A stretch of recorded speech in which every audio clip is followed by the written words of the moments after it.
Taliban declared China their closest ally. This is a Telegraph story. China is the Taliban's principal partner in the international community. The Islamist group has said it is its strongest signal yet of diplomatic priorities. Taliban spokesman Zabiullah Mujahid on Thursday claimed Beijing was ready to invest and reconstruct Afghanistan as he set out hopes that China would provide a gateway into global markets. Mr. Mujahid said that the Chinese would revive Afghan copper mining and production as he expressed admiration for the One Belt, One Road project under which China extends significant loans to the other countries to invest in infrastructure. Western critics have framed the initiative as a debt trap that helped Chinese extend geopolitical influence, a charge rejected by Chinese leaders. David, I'm going to go to you first with this one. So the Taliban wants a seat at the table. They want a seat at the G7. They want to be recognized as a world leader. On my podcast over the last couple of weeks, I've had a very close friend of mine, Victor Marks, who's been to Afghanistan. He's got a house still in Iraq. He's a former Marine. He's a veteran. His COO is a Delta guy, Jeff Teagues, and he's got assets on the ground. That whole Pineapple Express that we heard about, where the veterans went in and actually rescued thousands, doing more for Americans than this Biden administration was doing. Kennedy. Tim, what a beast. Yep. Yeah. So Victor's team is a part of that coalition that Tim Kennedy is a part of. Chad, Pineapple Express? Pineapple Express, yeah. So he shared with me, because right before we pulled out, right before Biden pulled out, wouldn't say we, because I don't think most Americans don't believe that we should have left the way that we did. The withdrawal shouldn't happen the way that it did, and Americans are still left behind. I was worried that we were going to start to see some of these, just straight up executions, throats getting slit, Taliban's just, that's what they're going to do. And Victor helped bring me down and gave me a lot of peace to just think about. He's like, they're looking at the long-term play here. Mm-hmm. The Taliban's looking at, now they've got control of Afghanistan. There's $3 trillion in minerals in the soil in Afghanistan. And they want a seat at the table. They want to be recognized as a world leader. They want to have a say-so at the G7. So China coming in, giving them becoming a partner with them, giving them the rights to be able to go and mine, it's going to help them, of course, absolutely diplomatically. And they're sitting on a gold mine of Americans. They want to ransom these Americans. They want to sell them back to us, basically. They want to get paid. So I don't think we're going to see slaughter. I think we're going to see what we're already hearing, some of the reports that the Taliban's not letting Americans leave. They want ransom payments made. And here we've got China that is just continuing to make their marks bigger and stronger with more connections. And here we've got the little old United States of America with Joe Biden at the helm, not a real leader and somebody that's afraid to tell the Taliban what we should do and what we will do. Instead, he's taking orders. Okay, we'll be out by the 31st. Okay, we'll do this and that. It's an absolute mess. But the Taliban is and China connecting is absolutely something that the world should be very, very concerned about. I think what this does is kind of come down to alignment. Everything's kind of falling into place based on who your homies are. All right, it's like, what am I getting at? What's the correlation between China and the Taliban? Because that's not exactly like they've been in cahoots. The common denominator is Pakistan. China has been influencing Pakistan. They've invested in Pakistan. Pakistan clearly has been in cahoots with the Taliban, Al-Qaeda, all that fun stuff. Who has the United States been, in alignment with? India.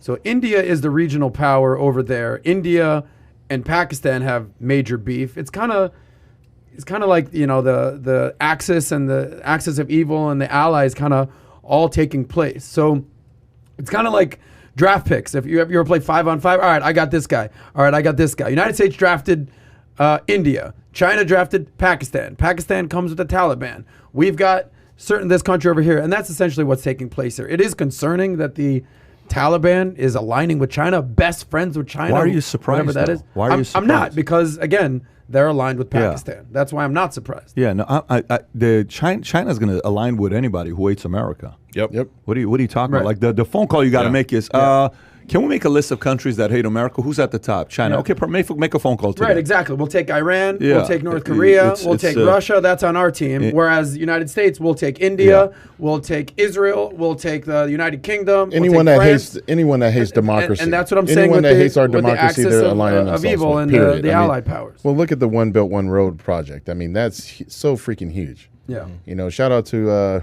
General Robert Spalding for a Stealth War book. Guys, I've been talking about this book ever since it came out. You guys need to start reading it. I mean, he basically let out, He lays it out. He just laid out the freaking playbook. I mean, and it's very unfortunate that it actually is playing out because, you know, you got Americans literally on social media liking certain communism, you know, feeds, and they have no freaking clue what's happening right now and what's going to happen as China aligns themselves with people like the Taliban. I mean, this is very dangerous. This is not for play. I'm going to keep saying this. I'm going to keep saying this because I think there's China's number one enemy today that they fear. China has learned they can control America. Yeah. Easy. They're already here. Yeah. They have figured out a formula because the challenge with a lot of people in America, politicians, they can be bought, money, all this stuff. It's very easy to buy America today. Yep. China's got the formula. They're killing it. More power to them on their strategy. They're obviously enemy, but all I'm saying is they outsmarted American politics, right? 100%. But there's one country they despise. There's only one country they despise. I pulled up data the other day. We were looking at ages.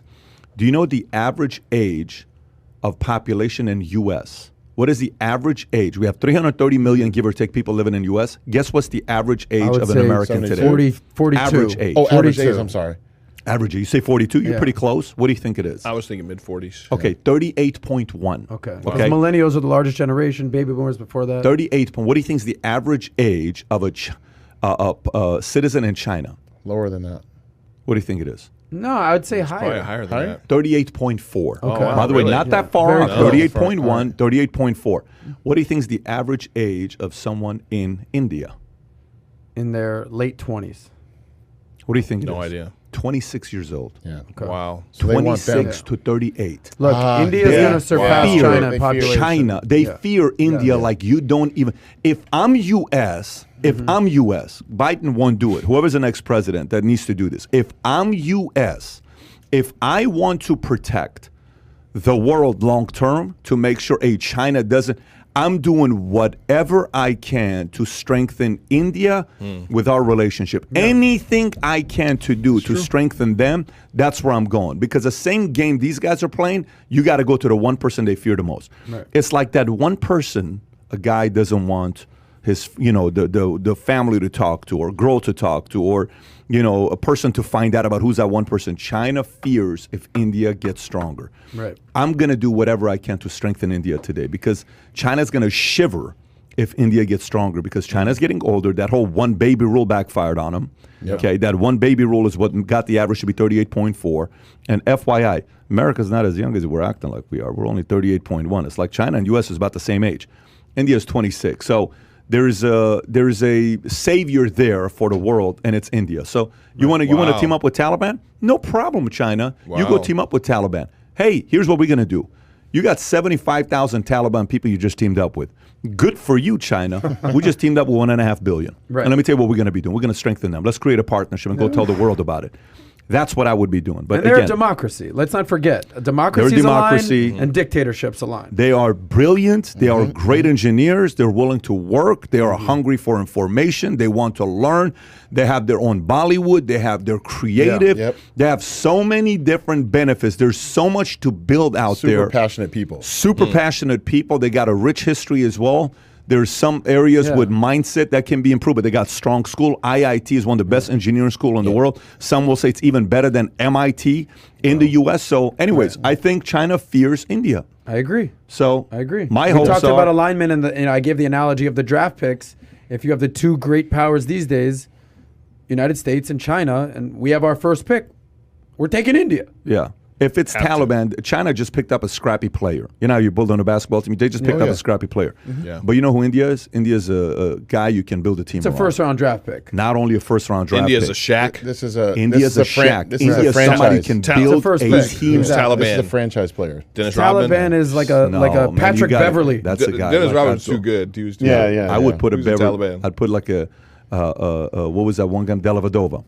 Matthew Dellavedova. There you go. Scrappy Australian. So if you enjoyed this little short segment from the podcast that we did, here's another short segment to watch. Or if you want to see the entire podcast, click over here. Take care, everybody. Bye-bye.